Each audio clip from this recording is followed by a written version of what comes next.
Students lesson 11 এ শিপরেক্ট seller এর প্রথম অর্ধেকটা আমরা আগের ভিডিওতে পড়েছিলাম। আজকে শেষের অংশটুকু পড়ব।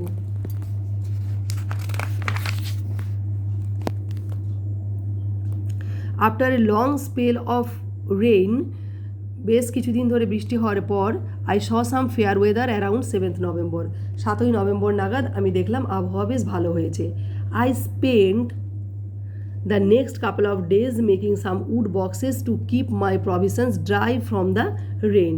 পরের দুটো দিন আমি কাটালাম কাঠ দিয়ে ছোট ছোট বাক্স তৈরি করে, যাতে আমার যেসব জিনিসপত্র আমি উদ্ধার করেছি আছে সেগুলো বৃষ্টি থেকে বাঁচানো যায়। Among the things I rescued from the ship there was a small bag of corns. যেসব জিনিসগুলো আমি উদ্ধার করেছিলাম জাহাজ থেকে, তার মধ্যে একটা ছোট্ট ব্যাগে কিছু কর্ন ছিল, কিছু শস্য দানা ছিল। মেন্ট ফর পোলট্রি ফিড, সেগুলো কিসের জন্য জাহাজে ছিল না, পোলট্রি বিভিন্ন হয়তো জিনিস খাওয়ানোর জন্য। পোলট্রি যেমন হয়তো হেন, মুরগি টুরগি এসব ওদের খাদ্যের জন্য নিয়ে এসেছিলো, তাদের খাদ্যদানা হিসেবে এই ইয়েগুলো ছিল, কর্নসগুলো ছিল, সেগুলো আমি উদ্ধার করে নিয়ে এসেছি। Most of it had been devoured by rats, কিন্তু বেশিরভাগই ইঁদুর সেগুলো খেয়ে নষ্ট করেছে। I saw nothing but husks and dust in the bag, আমি দেখলাম ওই ব্যাগের মধ্যে হাস্ক অর্থাৎ ওই শস্য দানাগুলোর খোসা এবং ধুলো ছাড়া কিচ্ছু নেই।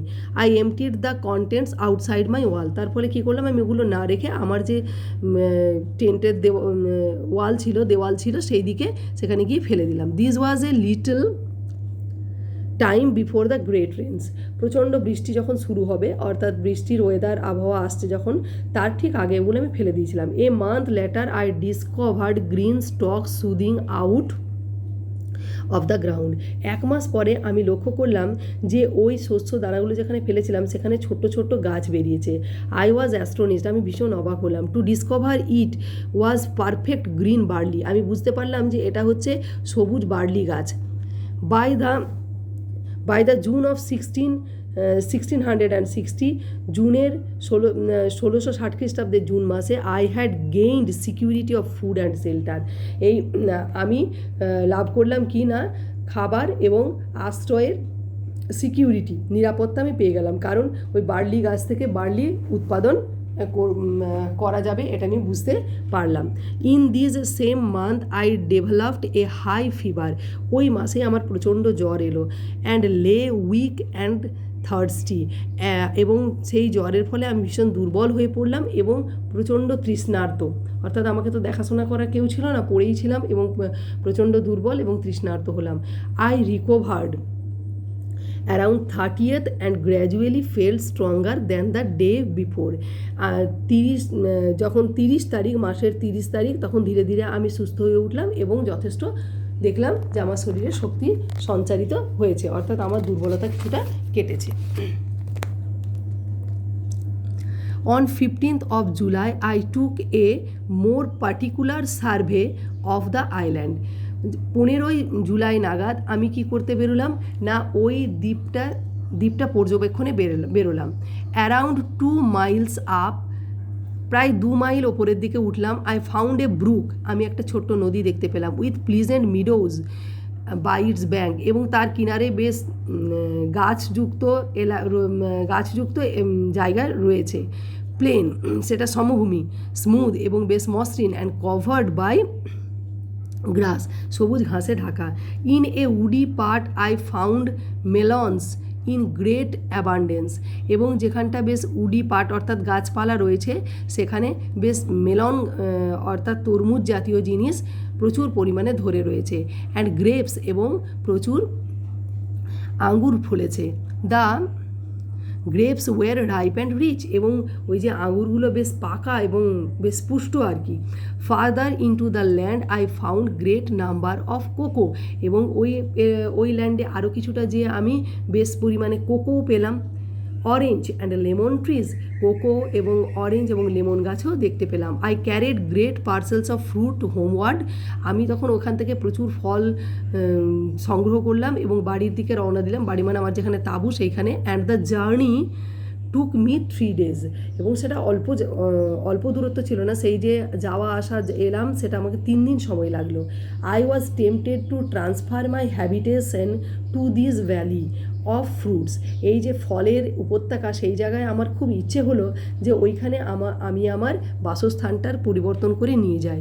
আই ডিড নট, কিন্তু আমি সেটা করলাম না, because I still hoped to be rescued by some passing ship on the sea, কারণ আমি তখনও আশা করেছিলাম যে আমার এই পাশ দিয়ে হয়তো কখনো কোনো জাহাজ যাবে এবং আমাকে উদ্ধার করবে। I did not want to enclose myself in hill and woods, আমি নিজেকে এখানে আবদ্ধ করে রাখতে চাই না এই পাহাড় এবং জঙ্গলের মধ্যে। I stayed in view of the sea, আমি সবসময় সমুদ্রের দিকে চোখ রাখতাম। 10 months had passed, 10 মাস কেটে গেল। Since I had set foot on this island, আমি যে এই দ্বীপে পা রেখেছি 10 মাস পেরিয়ে গেল। Previously I had no lamp after dark, রাত্রি হয়ে যাওয়ার পর বা অন্ধকার হয়ে যাওয়ার পর আমার কাছে কিন্তু কোনো আলো ছিল না, কোনো ল্যাম্প, কোনো আলোর ব্যবস্থা ছিল না। I collected a little tallow and a small clay dish, আমি একটা ছোট্ট মাটির ডিশ অর্থাৎ মাটির প্লেট থালা টাইপের জিনিস তৈরি করে তার মধ্যে আমি অল্প ট্যালো মানে হচ্ছে ওই কোনো পশুর চর্বি জাতীয় জিনিস আমি সংগ্রহ করলাম।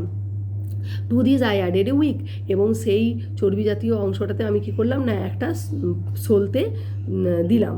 I had Das made myself A lamp, এবং এইভাবে তারপর ওটাতে আগুন জ্বালিয়ে আমি বেশ একটা ল্যাম্প তৈরি করলাম, আলো তৈরি করলাম, রাত্রে অন্ধকারে আলো দেওয়ার জন্য ল্যাম্প তৈরি করলাম। I now began to seriously consider the circumstances I was reduce to, এবার আমি বেশ সিরিয়াসলি আমার পরিস্থিতির ওপর ভাবনা চিন্তা করতে লাগলাম যে পরিস্থিতিতে আমি এখন রয়েছি।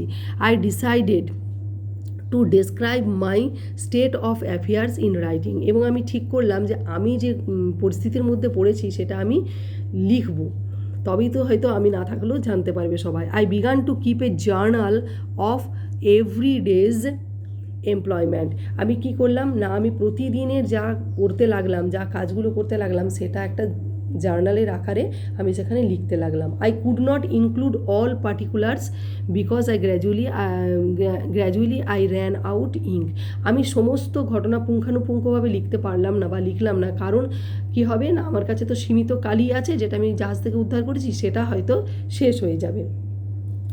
I found by the notches I cut on the post, আমি যে পোস্টের মধ্যে দাগ কেটে কেটে সময়ের হিসাব রাখছিলাম সেইখানে আমি দেখলাম ইট ওয়াজ সেপ্টেম্বর 30th অ্যাগেইন, আবার 30শে সেপ্টেম্বর এলো। I had spent 365 days on this land, আমি 365 দিন এই ল্যান্ডে এই দ্বীপে কাটিয়ে দিলাম। 30শে সেপ্টেম্বর শিপরেক্ট হয়ে আমি এখানে এসেছিলাম এবং 30শে সেপ্টেম্বরের পর আবার চলে এলো 30শে সেপ্টেম্বর, আমি হিসাব করে দেখলাম, অর্থাৎ 1 বছর আমার এখানে কাটানো হলো। এখানে রবিনসন ক্রুসোর যেটুকু অংশ তুলে দেওয়া আছে তাতে তিনি 1 বছর কাটালেন সেই সময়ের বর্ণনাটা দেওয়া আছে। এখানে আমাদের এই টেক্সটটা শেষ হলো। আমরা এরপরে এক্সারসাইজ 1টা এর সাথে আলোচনা করে নিই। Exercise 1, tick the correct answer from the given alternatives, নিচের অল্টারনেটিভস থেকে কারেক্ট অ্যান্সারটা চুজ করতে হবে। Robinson Crusoe was shipwrecked in, কত সালে রবিনসন ক্রুসো জাহাজডুবি হয়েছিল? 1659।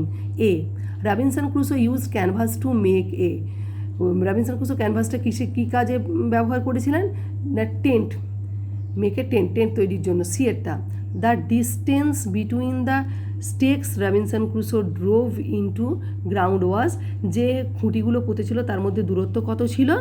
6 inches। ডি এরটা উত্তর।